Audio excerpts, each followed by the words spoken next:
நம்முடைய தேவன் வாக்குத்தத்தங்களின் தேவன். ஒவ்வொரு வருஷத்தை துவக்கும் போது ஒரு வாக்குத்தத்தத்தை பிடித்து நாம் அதை விசுவாசத்தோடு ஜெபம் பண்ணுகிறோம். ஆமென். அன்றைக்கு இஸ்ரவேல் ஜனங்களுக்கு ஒரு வாக்குத்தத்தம் பண்ணினார். நான் இந்த எகிப்து தேசத்திலிருந்து நான் உங்களை புறப்பட பண்ணி பாலும் தேனும் ஓடுகிற கானான் தேசத்துக்கு நான் உங்களை அழைத்து செல்வேன் என்று கர்த்தர் வாக்குத்தத்தம் பண்ணினார். அந்த வாக்குத்தத்தத்தில் நம்முடைய ஆண்டவர் உண்மை உள்ளவராயிருந்தார். அந்த ஜனங்களை தேவன் நடத்தி கொண்டே போனார். அந்த எகிப்து தேசத்திலிருந்து இஸ்ரவேல் நாட்டுக்கு வருவதற்கு 40 நாட்கள் போதுமானது. ஆனால் இஸ்ரவேல் மக்கள் எத்தனை வருஷம் நடந்தாங்க? 40 வருஷம். வாக்குத்தத்தை நிறைவேறதுக்கு 40 வருஷத்துக்கு காரணம் ஆண்டவர் அல்ல. அவர்களுடைய அவிசுவாசம், அவர்கள் தேவனுக்கு விரோதமாக செய்த காரியம், அவர்கள் வாழ்ந்த வாழ்க்கை, அவர்கள் தேவனுக்கு பிரியமில்லாத வார்த்தைகளை பேசின பேச்சுகள், இந்த மாதிரி நிறைய விஷயங்களை நீங்கள் பைபிளில் படிக்கலாம். அப்படி வர வர வர வர வாக்குத்தத்தங்கள் நிறைவேறுவதற்கு தாமதமாகினது. அப்போது இந்த வருஷத்தில் நம்ம சரியாக ஆண்டவருடைய வார்த்தையை பிடித்து ஜெபம் பண்ணி கர்த்தரோடு கூட நடக்க நம்மளை கமிட் பண்ணணும். இப்போ 2024 பற்றி நீங்கள் யோசிக்கிறதுல அர்த்தம் கிடையாது. அர்த்தம் கிடையாதுன்னு சொன்னால் கூட யோசிக்காமல் இருக்க முடியுமா? ஏதாவது மனசில் வந்து தான் போகும், அதுதான் உண்மை. ஆனால் இருந்தால் கூட சரி, அது பழைய வருஷம். இந்த புதிய வருஷத்துக்கு கர்த்தர் என்னை கொண்டு வந்திருக்கிறார், ஆண்டவர் என்னை அதிசயமாய் நடத்துவார் என்ற முழு விசுவாசத்தோடு கர்த்தரை நம்பி நம்ம விசுவாச வாழ்க்கை வாழணும். ஆமேன், ஆமேன். போன வருஷம்லாம் நீங்கள் கற்றுக்கொண்ட காரியங்களெல்லாம் நீங்கள் அறிந்தீர்கள். இங்கே வருகிறவர்களை விட பல மடங்கு மக்கள் இணையதளம் மூலமாக யூடியூப்பில் ஆயிரமான மக்களுக்கு நம்ம டெய்லி சுவிசேஷம் அறிவித்து கொண்டு வந்தோம். கிட்டத்தட்ட 1700 நாட்களை நெருங்கக்கூடிய வகையில் தினந்தோறும் கர்த்தருடைய வார்த்தையை பேசிக்கிட்டே வந்தோம். விசுவாச வார்த்தைகள், ஜெபத்துக்குரிய வார்த்தைகள், நிறைய டாப்பிக்கில் கர்த்தருடைய வார்த்தை போதிக்கப்பட்டது. 2020 வருஷம் கர்த்தருடைய பிள்ளைகளை மார்ச் மாதம் இந்த டெய்லி ஈவினிங்கில் ஜெபிக்கிற ஜெபம் ஆரம்பித்தோம். 2020 மார்ச்சில். அது மாதிரி 2020 மேல 3ஆம் தேதி இரவு ஜெபத்தை தொடங்கினோம். போன வாரம் ஞாயிற்றுக்கிழமையோட 240 வாரங்கள் ஜெபிச்சிருக்கிறோம். அல்லேலூயா சொல்லுங்கள். இந்த கைகளை உயர்த்தி சொல்லுங்கள், அல்லேலூயா. அப்போ ஆயிரமான மக்கள் அனுதினமும் ரட்சிக்கப்பட்டு ஆண்டவரை ஏற்றுக்கொண்டு புது பலனோடு கர்த்தரை ஏற்றுக்கொண்டு ஆசீர்வதிக்கப்பட்டு வருகிறார்கள். போன ஞாயிற்றுக்கிழமை இரவு ஜெபத்தில் கலந்து கொண்டவங்களுக்கு தெரியும். இரவு ஜெபத்தில் கலந்து கொண்டதுனால, நான் இரவிலே ஜெபித்ததினால கர்த்தர் எனக்கு செய்த நன்மைகள் என்று நூற்றுக்கணக்கான சாட்சிகளை நான் வாசித்தேன். அதை நீங்கள் கேட்டுக்கிட்டு இருந்தீங்க. ஆண்டவருக்கு மகிமை உண்டாகட்டும். இப்படி இந்த கடந்த கிட்டத்தட்ட 4.5 வருஷம், இந்த மார்ச் மாதம் வந்தால் கர்த்தருடைய பிள்ளைகளை 5 வருடம் முடிய போகிறது. ஆயிரமான ஆத்துமாக்களை கர்த்தர் நமக்கு தந்தார். நல்ல கைகளை உயர்த்தி ஸ்தோத்திரம் பண்ணுங்க. ஆயிரமான ஆத்துமாக்கள், லட்சக்கணக்கான விசுவாசிகளை கர்த்தர் நமக்கு தந்தார். கர்த்தருக்கு ஸ்தோத்திரம். ஸ்தோத்திரம் பண்ணுங்க, ஸ்தோத்திரம் பண்ணுங்க, ஸ்தோத்திரம் பண்ணுங்க, ஸ்தோத்திரம் பண்ணுங்க. ஆண்டவருக்கு ஸ்தோத்திரம். அப்போது இந்த வருஷத்தில் தேவனுடைய நாமத்தினால நம்ம படித்த ஒரு வசனம், அதை கொஞ்ச நேரம் உங்களோடு கூட பேசி சரியான நேரத்தில் நம்முடைய ஜெபத்தை முடித்து நம்முடைய வீடுகளுக்கு போயிடுவோம். யாரும் அவசரப்பட்டு எழும்பி ட்ரெயின் போயிடும், பஸ்ஸு போயிடும், அல்லது எப்போ முடிக்க போகிறாங்களோ தெரியல. பகல் மீட்டிங்னா பரவாயில்ல, பகல் கூட்டத்தில் வந்து பழக்கப்பட்டிருக்கிறீங்க. மாலை கூட்டமானாலும் சரியான நேரத்தில் நம்ம கூட்டத்தை முடித்து சரியான நேரத்தில் சுகமாய் கர்த்தர் உங்களுக்கு வீட்டுக்கு போகிறதற்கான வழிகளை கர்த்தர் திறந்து கொடுப்பார். ஆமேன். மீண்டும் நம்ம ஒருவர் இந்த வருஷத்தில் சந்திக்கிறோம். இது ஆண்டவர் நமக்கு கொடுத்த பெரிய ஸ்லாக்கியம் என்று நான் உங்களுக்கு சொல்லுகிறேன். கர்த்தருடைய பிள்ளைகளே, இந்த நாட்களில் கர்த்தர் சொன்ன வார்த்தை, கர்த்தர் நமக்கு கொடுத்த வார்த்தை, என் கரத்தின் நிழலினால் நான் உன்னை என்ன செய்ய போகிறேன்? மறைக்க போகிறேன். பைபிளில் 2000 வருஷத்துக்கு முன்பாகவே அருமை இரட்சகராகிய இயேசு சொன்னார், கர்த்தருடைய வருகையின் காலம் நெருங்க நெருங்க நெருங்க ஆண்டவர் பலவிதமான அடையாளங்களோடு கூட நம்மோடு கூட பேசுவார்னு. கர்த்தர், மறுபடியும் சொல்கிறேன், ஆண்டவருடைய வருகையின் காலங்கள் நெருங்க நெருங்க நெருங்க, சரியா, ஆண்டவர் தாம் வருகையை குறித்த அடையாளங்களை வேத வசனத்தின் மூலம் ஆண்டவர் பேசுவார்னு. இது சில வருஷங்களாகவே நடந்து கொண்டு வருகிறது. இந்த வருஷத்திலும் கர்த்தருடைய பிள்ளைகளே, அவ்வப்போது சில பாடுகள், கஷ்டங்கள், சில நன்மையான காரியங்கள் நமக்கு நடைபெறும். ஆனால் ஒன்றே ஒன்று நீங்கள் புரிஞ்சுக்கணும், கர்த்தருடைய வருகை இருக்குமானால் நான் கர்த்தருடைய வருகையில் காணப்படணும்.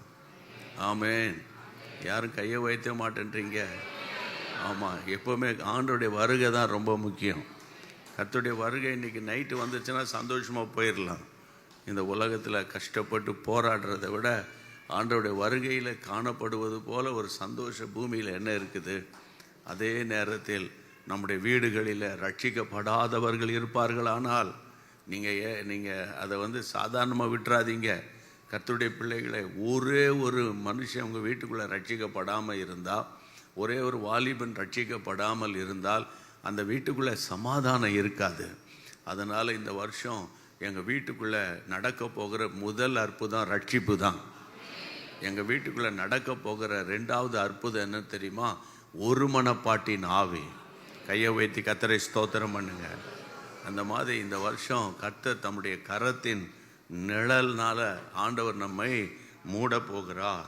கர்த்தருக்கு ஸ்தோத்திரம். வேதத்தை திறந்து நீங்கள் வாசிக்க வேண்டிய வசனம் என்னன்னு கேட்டால், 2 நாளாகமத்தின் புத்தகம் 30ஆம் அதிகாரம் 12ஆம் வசனம். 2 நாளாகமம் 30ஆம் அதிகாரத்தினுடைய 12ஆம் வசனம். யூதாவிலும் கர்த்தருடைய வார்த்தையின்படியே ராஜாவும் பிரபுக்களும் கட்டளையிட்ட பிரகாரம் செய்கிறதற்கு தேவனுடைய கரம் அவர்களை ஒருமனப்படுத்திட்டு. தேவனுடைய கரம் அவர்களை ஒருமுகப்படுத்திட்டு. இந்த வருஷம் கர்த்தர் என்ன செய்ய விரும்புகிறார், நீங்கள் அதை கண்டுபிடிக்கணும். அடுத்தது நம்ம விருப்பம் என்னன்றதை அப்புறம் பார்க்கணும். எடுத்தோன்னு, ஆண்டவரே இந்த வருஷம் எனக்கு எப்படி இருக்கும், எனக்கு வேலை தருவீரா? இங்கே பாருங்கள், பல ஆயிரம் முறை நான் உங்களுக்கு போதிச்சிருப்பேன். வேலை, சுகம், சரியா, சமாதானம், சந்தோஷம் எல்லாம் கர்த்தர் நமக்கு ஏற்கனவே வைத்திருக்கிறார். ஆமென். ஹல்லேலூயா சொல்லுங்க. உதாரணமாக, சமாதானத்தை உண்டு பண்ணும் ஆக்கினை அவர் மேல் வந்ததுன்னு சொல்லியிருக்குது. அப்போ அவர் சமாதானத்தின் காரணம் இல்லையே, எனக்கு இன்னும் சமாதானம் வரலையே, எனக்கு சமாதானமாக எங்கள் வீட்டில் இருக்க முடியலையே அப்படின்னு நீங்கள் சொன்னீங்கன்னா, சமாதானம் பண்ணுறதுக்கு நம்ம தான் முயற்சி பண்ணணும். சமாதானம் பண்ணுகிறவர்கள் பாக்கியவான்கள் என்று வேதத்தில் வாசிக்கிறோம். இந்த வருஷம் நியூ இயரில் முதல் நாளில் நான் அன்போடு உங்களுக்கு சொல்லுகிற ஆலோசனை என்னென்னா, நீங்கள் யார் வீட்டில் சொந்தக்காரங்களுக்குள்ள ஒரு சமாதானம் இல்லாமல், சந்தோஷம் இல்லாமல் இருப்பீர்களே ஆனால், இன்றைக்கு இரவோடு இரவாக நீங்கள் சமாதானத்துக்கான வழியை கண்டுபிடிக்கணும். இரவோடு இரவாக இல்லை 4 வருஷம் ஆச்சு பேசாமல் கொள்ளாமல் இனி போட்டு நம்ம அதில் அப்படி நினைக்காதீங்க. அப்போ இந்த நாட்களில் ஆண்டவர் சமாதானத்தின் காரணர். அந்த கடினமான இருதயம் மாறணும், இறங்கி வரணும். பூமியில் நான் வரும்போது ஒன்றும் கொண்டு வந்ததில்லை. பூமியில் விட்டு போகும்போது நான் எதாவது கொண்டு போவேனா? ஒன்றைத்தையும் கொண்டு போக மாட்டேன். சமாதானம் தான் முக்கியம். சமாதானத்தோடு நம்முடைய இரவில் படுக்கும்போது படுக்கையில் இளைப்பாறணும். சமாதானத்தோடு காலையில் எழும்பணும். இங்கே பாருங்கள், இந்த வசனம் என்ன சொல்லப்படுகிறது? கர்த்தருடைய பிள்ளைகளே, வசனம் சொல்லு, தேவனுடைய கரம் அவர்களை ஒருமனப்படுத்தியது.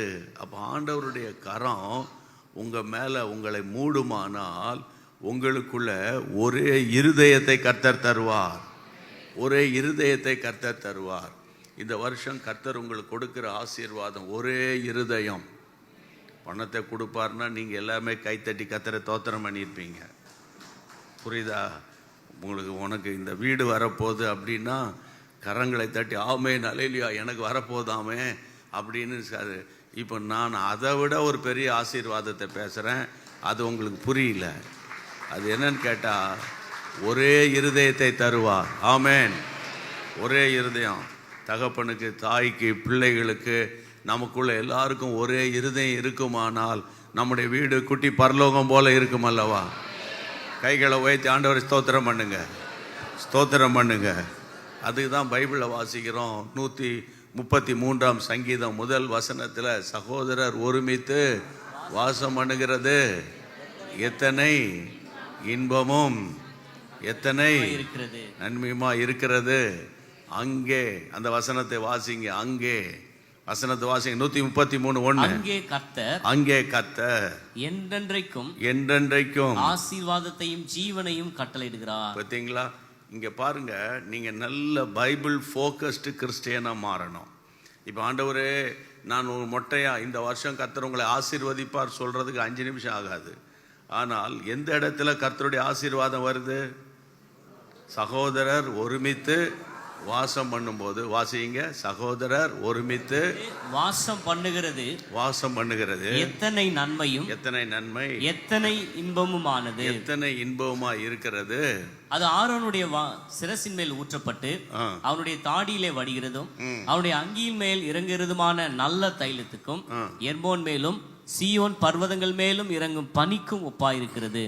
அங்கே கர்த்தர், அந்த வசனத்தை படிங்க, அங்கே கர்த்தர் என்றென்றைக்கும் ஆசீர்வாதத்தையும் ஜீவனையும் கட்டளையிடுகிறார். 2 ஆசீர்வாதம். சகோதரர்கள் ஒருமித்து வந்துட்டாங்கன்னா, சகோதரிகள் ஒருமித்து வந்துட்டாங்கன்னா அங்க 2 ஆசீர்வாதம் தன்னாகவே வருது. ஒன்று என்னது? ஆசீர்வாதம். 2வது என்னது? ஜீவன். அப்படி ஜீவன் என்னது? ஒரு நல்ல ஆசீர்வாதமான ஒரு வாழ்க்கை அமைகிறது. புரியுதா உங்களுக்கு? இதுதான் சத்தியம், இதுதான் பைபிள். அப்போ இந்த நாட்களில் ஆண்டவர் நமக்கு பேசுகிற வார்த்தை என்னன்னா, என்னுடைய கரத்தினால என் குடும்பங்களை, என் ஜனத்தை நான் ஒருமுகப்படுத்த போகிறேன்.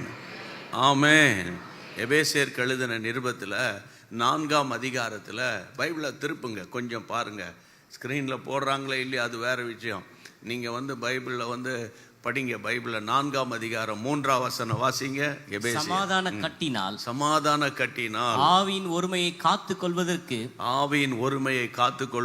ஜாக்கிரதையாயிருங்கள். சமாதான கட்டு, ஆவியின் ஒருமை, இது எல்லாவற்றையும் கர்த்தர் இந்த வருஷத்துல நம்முடைய வீடுகளில் கொடுக்க ஆண்டவர் விருப்பம் காட்டுகிறார், ஆண்டவர் விரும்புகிறார். உங்கள் வீட்டில் என்ன இருக்கே இல்லையா, எல்லோரும் கூடி ஜெபம் பண்ணி படுத்துட்டிங்கன்னா அவ்வளோ சமாதானமாக இருக்கும். எல்லோரும் கரங்களை உயர்த்தி, ஆண்டவரே எனக்கு ஜீவனையும் இந்த வருஷம் சமாதானத்தையும் கொடுக்க போகிறீங்க சொல்லுங்கள். வாயை திறந்து, எனக்கு என் பிள்ளைகளுக்கு ஜீவனை கொடுக்க போகிறீங்க ஆண்டவரே, லைஃப்பை கொடுக்க போகிறீங்க. அடுத்தது ஜீவன் மட்டும் இல்லை, சமாதானத்தை கொடுக்க போகிறீங்க, சமாதானத்தை கொடுக்க போகிறீங்க. சமாதானத்தின் தேவனே, இந்த வருஷம் முழுவதும் 12 மாதங்களும் என் உள்ளத்தை சத்துரு கலங்க பண்ணக்கூடாது. சமாதானத்தின் தேவன் தாமே, ஆமென், சத்துருவின் கிரியைகளை கால்களின் கீழே போட்டு மிதிச்சு எங்களுக்கு ஒருமுகப்படுத்துங்க. எங்க இருதயத்தை ஒருமுகப்படுத்துங்க ஆண்டவரே, எங்கள் இருதயத்தை ஒருமுகப்படுத்துங்க ஆண்டவரே. ஆண்டவரே, உம்முடைய கரத்தின் நிழலினால் நீர் மூடி ஒருமுகப்படுத்தி உம்முடைய கை எங்களை ஒருமுகப்படுத்த போகிறது. கரங்களை தட்டி நன்றி சொல்லிருங்க ஆண்டவருக்கு. ஆமென். கிருபை கூர்ந்து மனதுருகும் தூய தேவ அன்பே, கிருபை கூர்ந்து மனதுருகும் தூய தேவ அன்பே, உன் சமாதானத்தின் உடன்படிக்கை தன்னை உண்மையாய் கர்த்தர் காத்துக் கொள்வார். உன் சமாதானத்தின் உடன்படிக்கை தன்னை உண்மையாய் கர்த்தர் காத்துக் கொள்வார். இந்த தேவன் என்றென்றும் உள்ள சதா காலமும் நமது தேவன். மரண பரியந்தம் நம்மை நடத்திடுவார். அநாதி தேவன் உன்னாடை கலமே, அவர் நித்திய புயங்களும் ஆதாரமே. அநாதி தேவன் உன்னாடை கலமே, அவர் நித்திய புயங்களும் ஆதாரமே. இந்த தேவன் என்றென்றும் உள்ள சதா காலமும் நமது தேவன். மரண பரியந்தம் நம்மை நடத்திடுவார். மரண பரியந்தம் நம் நடத்திடுவார். ஸ்தோத்திரம். ஒருமுகப்படுத்துகிற தேவனுடைய கரம் இந்த வருஷத்தில் உங்கள் வீடுகளில், உங்கள் தனிப்பட்ட ஜீவியத்தில் இருக்கிறதை நீங்கள் காண போகிறீங்க. சரியா? அதற்கு நீங்கள் ஒத்துழைக்கணும். கர்த்தருடைய சத்தத்தோடு கூட இணைந்து ஒத்துழைக்கணும். ஏசாயா தீர்க்கதரிசியின் புத்தகத்தில் இன்னொரு வசனத்தை நான் பார்க்கிறேன். ஏசாயா தீர்க்கதரிசியின் புத்தகம் 8ஆம் அதிகாரம் 11ஆம் வசனம் 12ஆம் வசனம். ஏசாயா 8ஆம் அதிகாரம். கர்த்தருடைய கரம் என் மேல் அமர்ந்து அவர் என்னுடனே பேசி, அவர் என்னோடு கூட பேசி, நான் இந்த ஜனத்தின் வழியிலே நடவாதபடி, நாம் இந்த ஜனத்தின் வழியிலே நடவாதபடி எனக்கு புத்தி சொல்லி விளம்பினதாவது, இந்த ஜனங்கள் கட்டுப்பாடு என்று சொல்லுகிறதெல்லாம், கட்டுப்பாடு என்று சொல்றதெல்லாம் நீங்கள் கட்டுப்பாடு என்று சொல்லாமலும், அவர்கள் பயப்படுகிற பயத்தின்படி நீங்கள் பயப்படாமலும் கலங்காமலும் சேனைகளின் கர்த்தரையே பரிசுத்தம் பண்ணுங்கள். அவரே உங்கள் பயமும் அவரே உங்கள் அச்சமுமாய் இருப்பாராக. கர்த்தருடைய கரம் என் மேல் வந்து அமர்ந்த போது அவர் என்னோடு கூட பேசி, அவர் வந்து தமக்கு சித்தமான வழியிலே கர்த்தர் நம்மை நடத்துகிறார். இந்த நியூ இயரில், இந்த புது வருஷத்தில் நீங்கள் கேட்குற இந்த காலையில் உங்களுடைய சபைகளில் கர்த்தருடைய வார்த்தை சொல்லப்பட்டது. இன்றைக்கு மாலையில் கர்த்தருடைய வார்த்தை நீங்கள் கவனிக்கணும். ஏதோ வருவாங்க, ஒரு வாக்குத்தத்தம் சொல்லுவாங்க அப்படின்னு நீங்கள் போயிடக்கூடாது. இன்றைக்கு ஆண்டவர் நமக்கு கொடுக்கிற ஒரு காரியம் என்னன்னு கேட்டால், ஒன்று ஒருமுகப்படுத்துகிறது அவருடைய கரம். ரெண்டாவது, அவருடைய கை உங்கள் மேலே வரும்போது ஆண்டவர் வழி நடத்துவார். கர்த்தர் வழி நடத்துவார். ரொம்ப முக்கியம். இன்றைக்கி அனாவசியமாக சிலர் பணப்பிரச்சனையில் போன வருஷம் மாட்டிக்கிட்டீங்க. அநேக தேவையில்லாத குடும்ப பிரச்சனையில் மாட்டிக்கிட்டீங்க. தேவையில்லாத குழப்பத்தில் போய் நம்ம சிக்கிக்கிட்டோம். தேவையில்லாத காரியத்தில் நம்ம உடன்பட்டுட்டோம். ஆனால் இந்த நாட்களில் ஆண்டவருடைய நாமத்தினால நான் உங்களுக்கு சொல்லுகிற காரியம் என்னன்னு கேட்டால், ஆண்டவரே, இந்த வருஷம் இயேசு சந்திக்கிறார் ஊழியத்தில் வந்து நான் இந்த செய்தியை கேட்குறேன். இந்த செய்தி என்ன சொல்லுகிறது? அவருடைய கரம் இந்த வருஷம் நம்மை வழி நடத்தும். எல்லாரும் சொல்லுங்க, வழி நடத்தும். இன்னொரு முறை சொல்லுங்க, வழி நடத்தும். அப்போ இந்த வருஷத்தில் ஆண்டவர் உங்களுக்கு கொடுக்கிற ஒரு அருமையான ஒரு ப்ராமிஸ், நான் உன்னை வழி நடத்துவேன் ஆண்டவர் சொல்கிறாரு. கொஞ்ச காலம் அப்பா நடத்துவாங்க, கொஞ்ச காலம் அம்மா நடத்துவாங்க, சரியா? கொஞ்ச காலம் அண்ணன் தம்பிமார் நம்மை நடத்துவாங்க, கொஞ்ச காலம் ஒய்ஃப் கொஞ்ச காலம் நடத்துவாங்க, கொஞ்ச நாள் புருஷன் நடத்துவாங்க. ஆனால் கடைசி வரைக்கும் உங்களையும் என்னை நடத்துறதுக்கு அவர் தானே வேணும். அவர் இல்லாமல் நம்ம நடக்க முடியுமா? அவர் இல்லாமல் நடக்க முடியுமா? அப்போ ஆண்டவரே, இன்னைக்கு வழி நடத்தணும். கைகளை உயர்த்தி கேளுங்க. ஆண்டவரே, இந்த 2025 முழுவதும் இந்த 12 மாதங்கள், சத்தமாக சொல்லுங்கள், 12 மாதங்கள் என்னை வழி நடத்தும் ஆண்டவரே. தொழில் பண்ணுகிறவங்க, வியாபாரம் பண்ணுறவங்க, ஆண்டவரே ஆச்சரியமாய் நடத்துங்க அப்பா. அனாவசியமான சிக்கல்களில் சிக்கக்கூடாது. படிக்கிற பிள்ளைங்க என்னை வழி நடத்துங்க. ஆமென். வேலை பார்க்குற பிள்ளைங்க என்னை வழி நடத்துங்க. எல்லாரும் கரங்களை உயர்த்தி ஜெபம் பண்ணணும். பிள்ளைகள் எல்லாரும் கரங்களை உயர்த்தி, இயேசுவே வழி நடத்தும், வழி நடத்தும் ஆண்டவரே, வழி நடத்தும் ஆண்டவரே, வழி நடத்தும் ஆண்டவரே, இயேசுவே வழி நடத்தும். ஸ்தோத்திரம், ஸ்தோத்திரம், ஸ்தோத்திரம், ஸ்தோத்திரம், ஸ்தோத்திரம். என்னாகமத்தின் புத்தகத்தில் கர்த்தருடைய பிள்ளைகளை நீங்கள் வாசித்து பார்த்தீங்கன்னா 9ஆம் அதிகாரம் 16ஆம் வசனத்தை நீங்கள் பாருங்கள். 9ஆம் அதிகாரம், என்னாகமம் 9ஆம் அதிகாரம் 16ஆம் வசனம். இப்படி நித்தமும் இருந்தது, பகலில் மேகம், இரவில் அக்கினி தோற்றமும் அதை மூடிக்கொண்டது. அடுத்த வசனம், மேகம் கூடாரத்திலிருந்து மேலே எழும்பும்போது இஸ்ரவேல் புத்திரர் பிரயாணம் பண்ணுவாங்க. மேகம் தங்குமிடத்தில் இஸ்ரவேல் புத்திரர் பாளையம் இறங்குவார்கள். நல்ல கவனிங்க. மேகம் இஸ்ரவேல் ஜனங்களை, கர்த்தருடைய பிள்ளைகளை பகலில் வழி நடத்தியது. இங்கே நல்லா கவனிக்கணும். இந்த மாலை நேரத்தில் நீங்கள் சின்சியராக இந்த வசனத்தை விசுவாசிச்சிங்கன்னா, இந்த வருஷம் தேவையில்லாத காரியத்துக்குள்ளே கர்த்தர் உங்களை கொண்டு போக மாட்டார். அது ஆவிக்குரிய ஜீவியமாக இருக்கலாம், பொருளாதார காரியமாக இருக்கலாம், வீட்டு காரியமாக இருக்கலாம். எல்லாவற்றுக்கும் கர்த்தர் உங்களை நடத்தணும். கர்த்தர் உங்களை நடத்தணும்னா, அந்த பழைய ஏற்பாட்டு விசுவாசிகள் மேகத்தை பார்த்தாங்க. அந்த மேகம் பகலில் அப்படியே மூவ் பண்ணிக்கிட்டே இருக்குது. திடீரென்று ஒரு இடத்துல அது தங்குகிறது. நீங்கள் தொடர்ந்து வாசித்து பார்த்தீங்கன்னா சில நேரங்களில் 2 நாளில் புறப்பட்டுரும், சில நாளங்களில் 1 மாதம் தாங்கி புறப்படும், சில நாட்களில் பார்த்தீங்கன்னா 1 வருஷம் கழித்து கூட மேகம் புறப்படும். அந்த மேகம் எப்பொழுது புறப்படுகிறதோ அப்போது இஸ்ரவேல் ஜனங்கள் பயணம் பண்ணாங்க. அதுதான் ஜனங்களை கர்த்தர் நடத்துவதற்கான வழி. இப்போ நீங்களும் நானும் புது உடன்படிக்கை விசுவாசிகள், நியூ டெஸ்ட்மெண்ட்டில் இருக்கிற விசுவாசிகள், கர்த்தருடைய வருகையை நோக்கி பயணிக்கிற விசுவாசிகள். அப்போ நமக்கு யார் நடத்துவது? ரோமருக்கு எழுதின நிருபத்தில் 8ஆம் அதிகாரத்தில் 14ஆம் வசனத்தில் ஆவியானவர் தெளிவாய் நமக்கு எழுதி கொடுத்திருக்கிறார் பவுல் மூலமாக. 8ஆம் அதிகாரம், மேலும் எவர்கள் தேவனுடைய ஆவியினாலே நடத்தப்படுகிறார்களோ, தேவனுடைய ஆவியினாலே நடத்தப்படுகிறார்களோ அவர்கள் தேவனுடைய புத்திரராய் இருக்கிறார்கள். அவர்கள் தேவனுடைய புத்திரராக இருக்கிறார்கள்.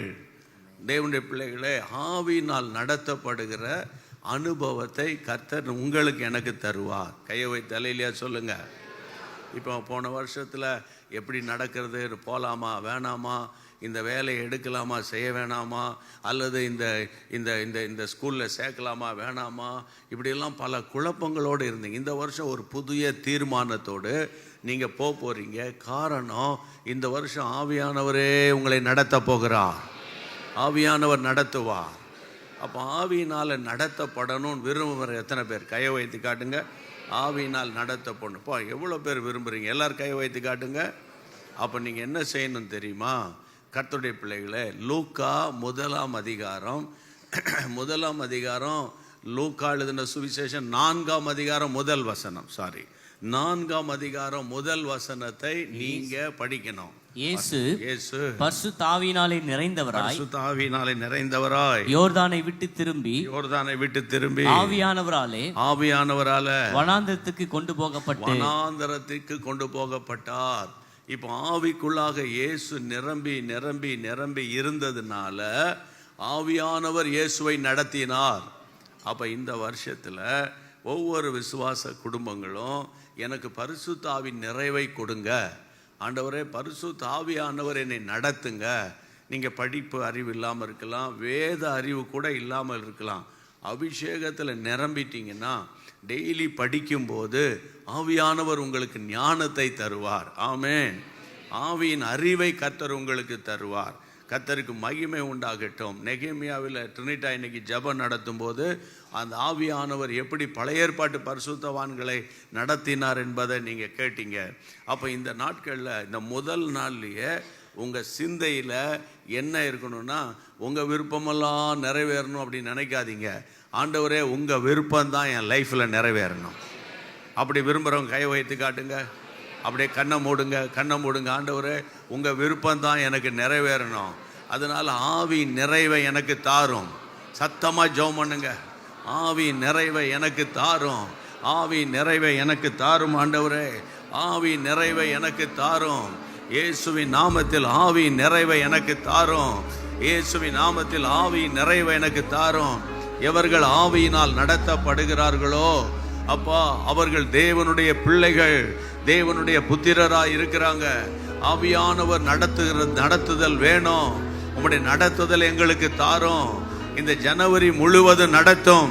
பிப்ரவரி சொல்லுங்க, பிப்ரவரி முழுவதும் நடத்தும். மார்ச் மாதம் முழுவதும் எங்களை நடத்தும்.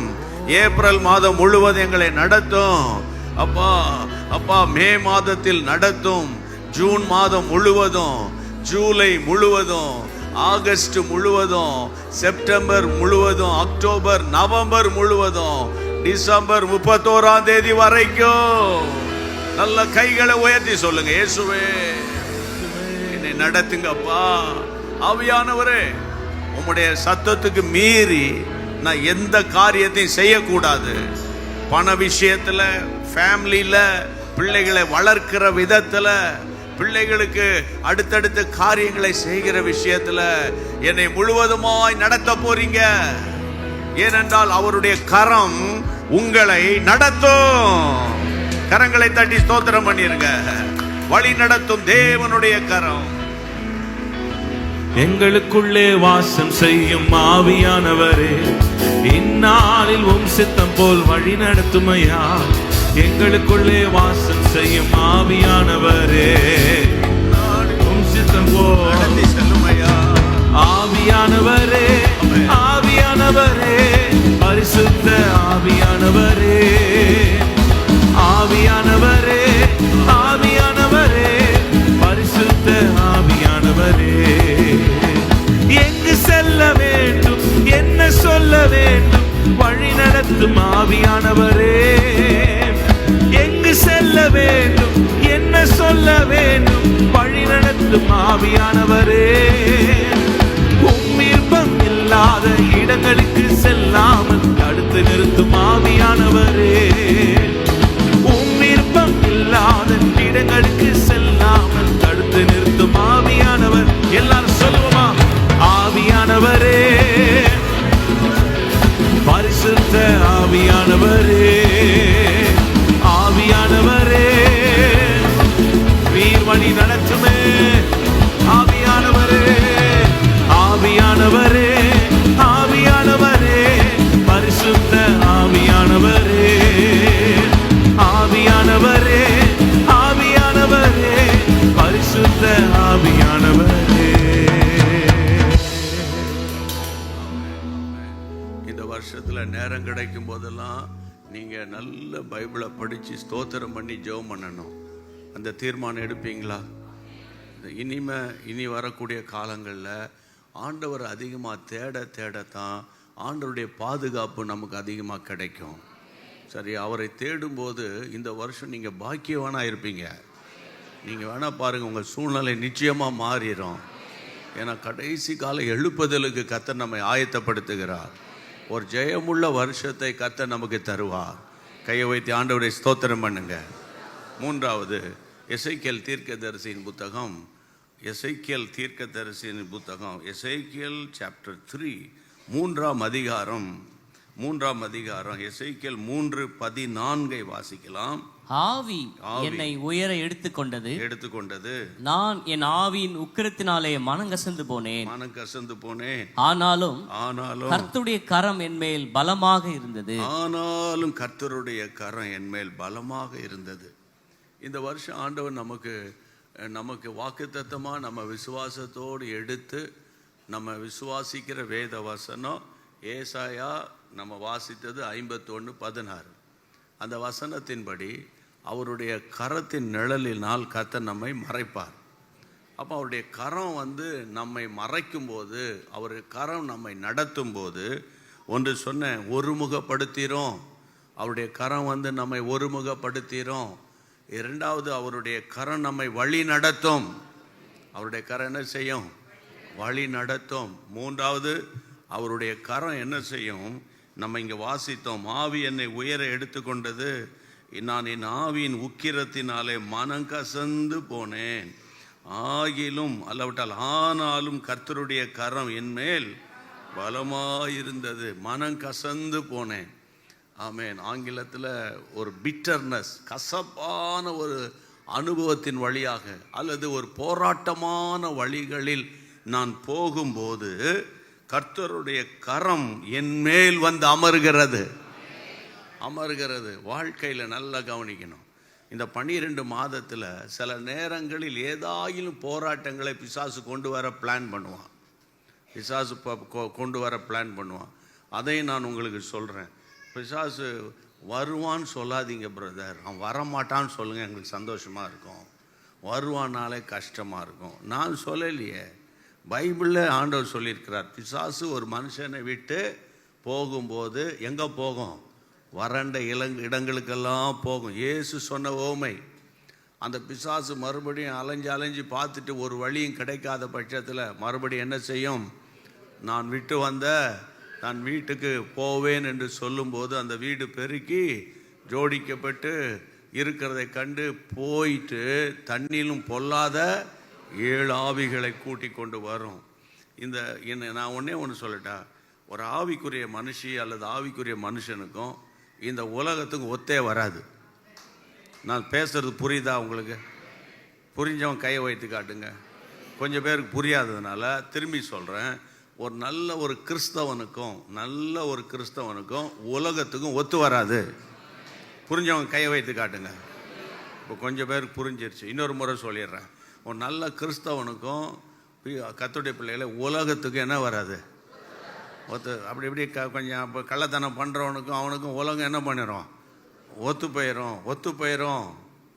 போயிடும். நல்லா கவனிக்கணும் கர்த்தருடைய பிள்ளைகள், இதுதான் உண்மை. பைபிளில் நிறைய போராட்டங்களை விசுவாசிகள் சந்திப்பாங்க. ஆனால் ஒவ்வொரு போராட்டத்தின் மத்தியிலும் கர்த்தர் கூட இருப்பார்.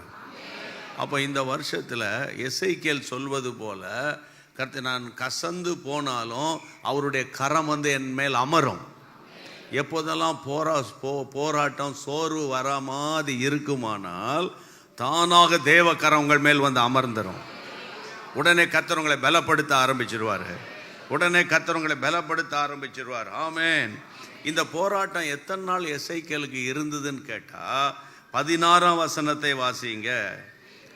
7 நாள் முடிந்த பிறகு கர்த்தருடைய வார்த்தை எனக்கு உண்டாகி அவர் மனுபுத்திரனே உன்னை இஸ்ரவேல் வம்சத்தாருக்கு காவலாளனாக வைத்தேன். நீ என் வாயினாலே வார்த்தையை கேட்டு என் நாமத்தினாலே அவர்களை எச்சரிப்பாயாக.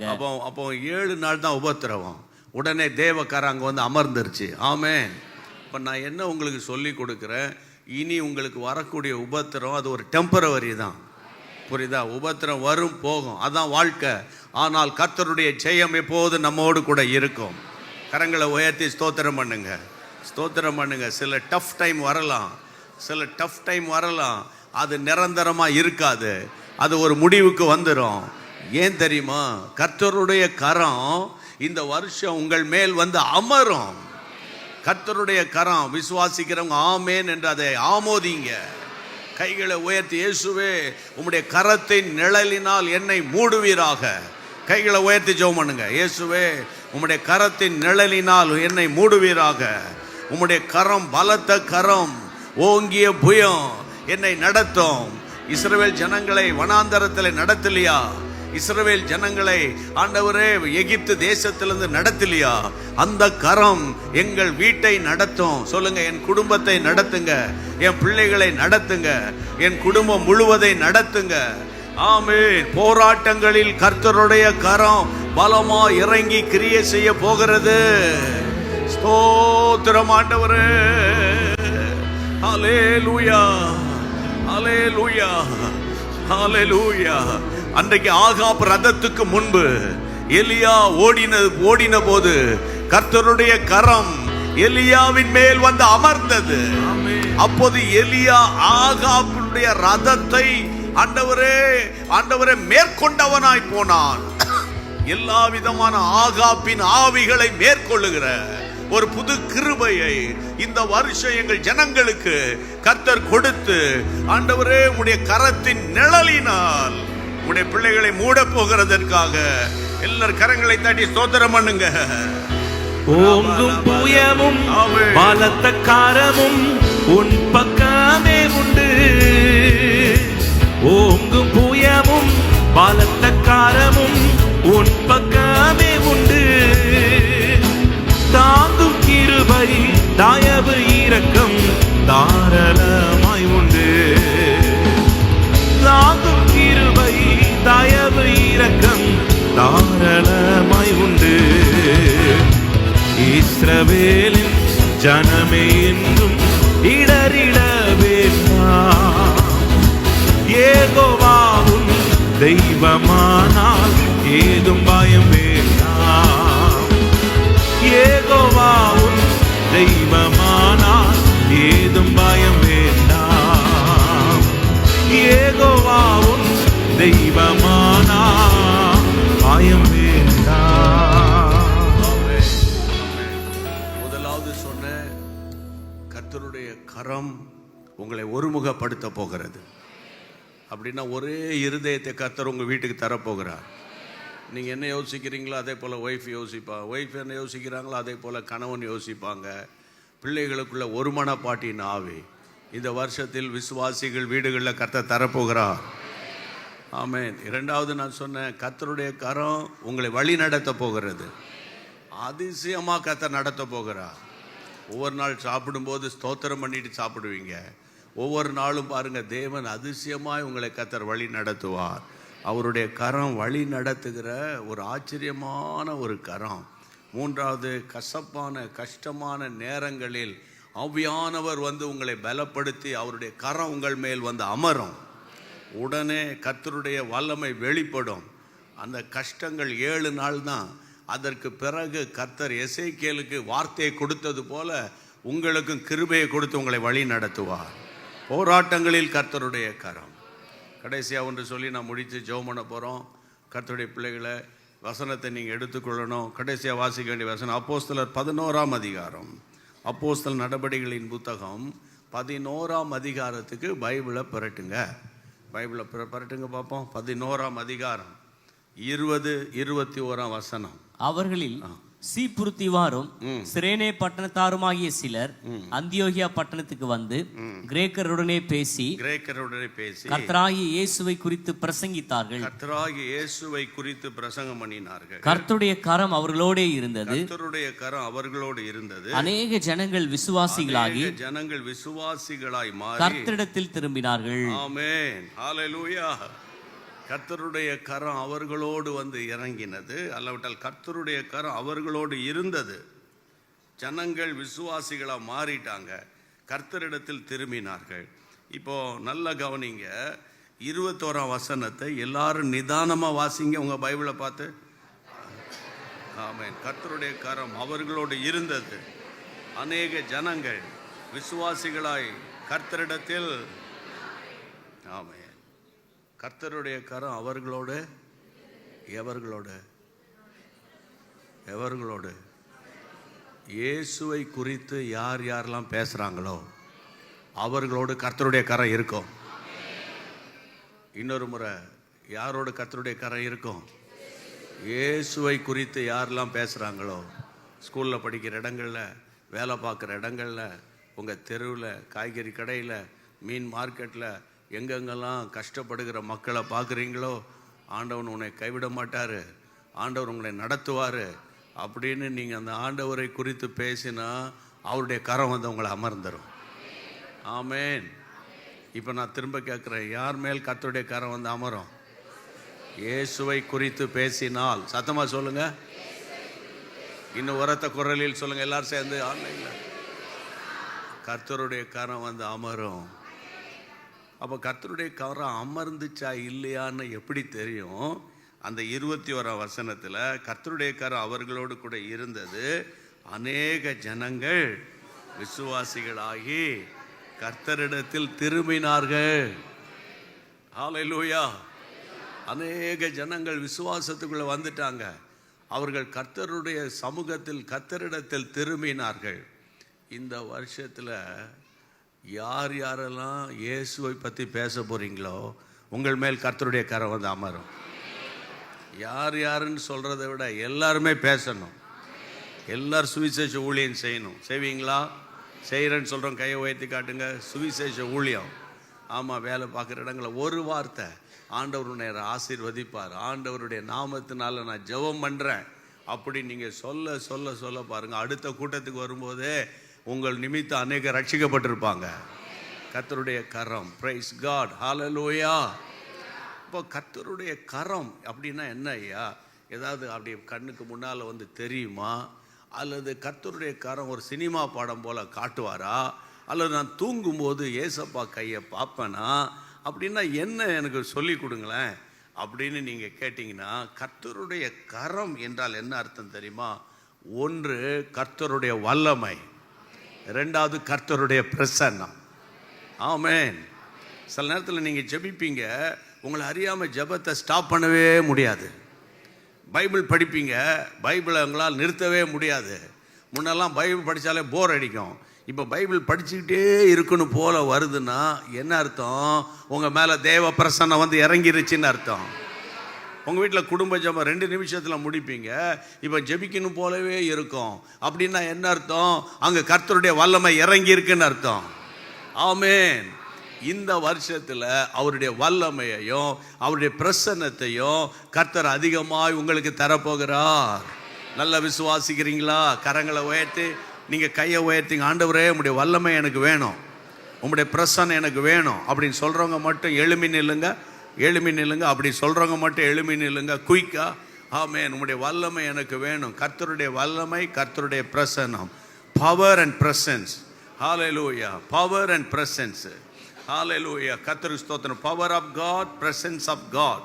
இதுதான் கர்த்தருடைய கரம். Power of God, presence of God. அதுதான் God's hand, the hand of God. கர்த்தருடைய நாமத்தினால இப்போ பாருங்க, எல்லாருமே எழும்பி நிக்கிறீங்க. எல்லாரும் வலது கரத்தை பரலோகத்துக்கு நேராக உயர்த்தி, ஆண்டவரே, இனிமே நான் பாடினாலும், இனிமே ஜெபம் பண்ணாலும், இனிமே எனக்குள்ளே ஒரு வல்லமை, என் மேல ஒரு பிரசன்னம். ஓ பாலாபா தூபா கபா துராபா கபா. அந்நிய பாஷையில ஜெபம் பண்ணுங்க. ரந்தாலாபா டுபாதா நாமா கபா துரியாலாபா தியா கபா. இயேசுவின் நாமத்தினால, இயேசுவின் நாமத்தினால ஜெபிக்கிறோம். இயேசுவின் நாமத்தினால ஜெபிக்கிறோம். இயேசுவின் நாமத்தினால ஜெபிக்கிறோம். யார் யார் அந்நிய பாஷையில ஜெபிக்கிறாங்களோ வாய்களை விரிவாய் தரங்க. ஒரு பலத்த அபிஷேகம். ஆண்டவரே, உம்முடைய பிரசன்னத்தால நிரப்புங்க.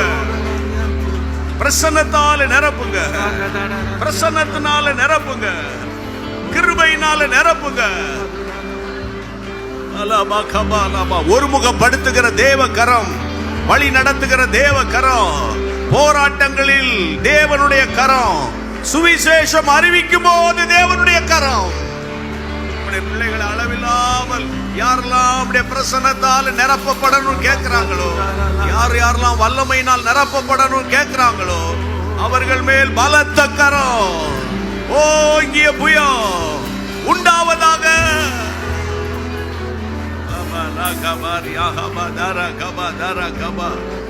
ஒரு நிமிஷம், ஒரு நிமிஷம். ஆண்டவரே, ஆண்டவரே, இன்றையிலிருந்து ஒவ்வொரு நாளும் நான் பைபிளை படிக்கும் போது உம்முடைய பிரசன்னம் என்னை நிரப்பிடணும். அதை நான் பார்க்கணும். பைபிள் படிக்கும் போதே ஒரு நோட்டு இனிமே வச்சுக்கணும். நீங்க தேங்க்யூ லார்ட். அந்த நோட்டில் எழுத போறீங்க, வசனத்தை எழுத போறீங்க. வார்த்தையில் வல்லமை வெளிப்பட போகிறது. உங்களை கர்த்தர் உயிருள்ள சாட்சியா மாற்ற போறாரு. நீங்க ஜெபிக்கும் போது அக்கினி இறங்கி வரும். புது பலனை கர்த்தர் தருவாரு. கபா லபா கபா. அபிஷேகம் பெறாதவங்களை கர்த்தர் நிரப்ப விரும்புகிறாரு. ரெண்டு கரங்களை தட்டி கர்த்தரை துதிங்க. நிபாலா கபா உதாரா கபா உதாரா பூஷிகே மேமாதோ லாதே மாகிதிரி அமாதுரா. அபிஷேகம் பெறட்டும், அபிஷேகம் பெறட்டும்.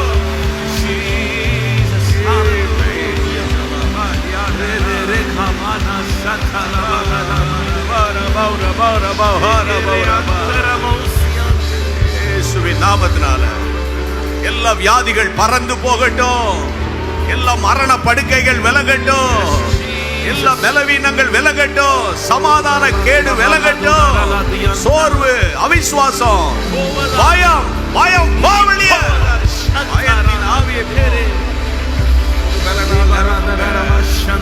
புது கிருபையினால் நிரப்புங்க.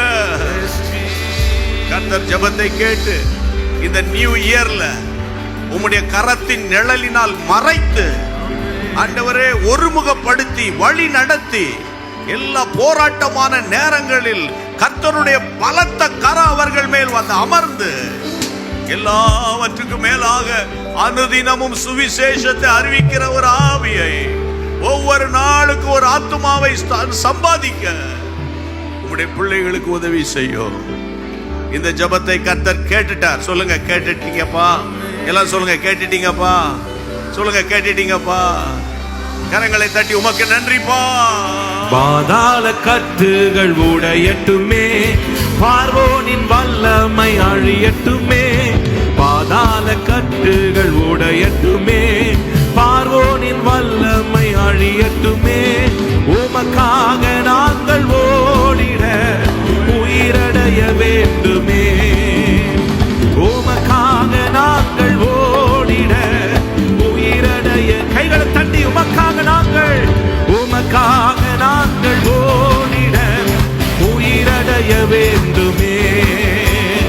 உமக்காக நாங்கள் ஓடிட உயிரடைய வேண்டுமே. உயிரடைய வேண்டுமே, உயிரடைய வேண்டுமே.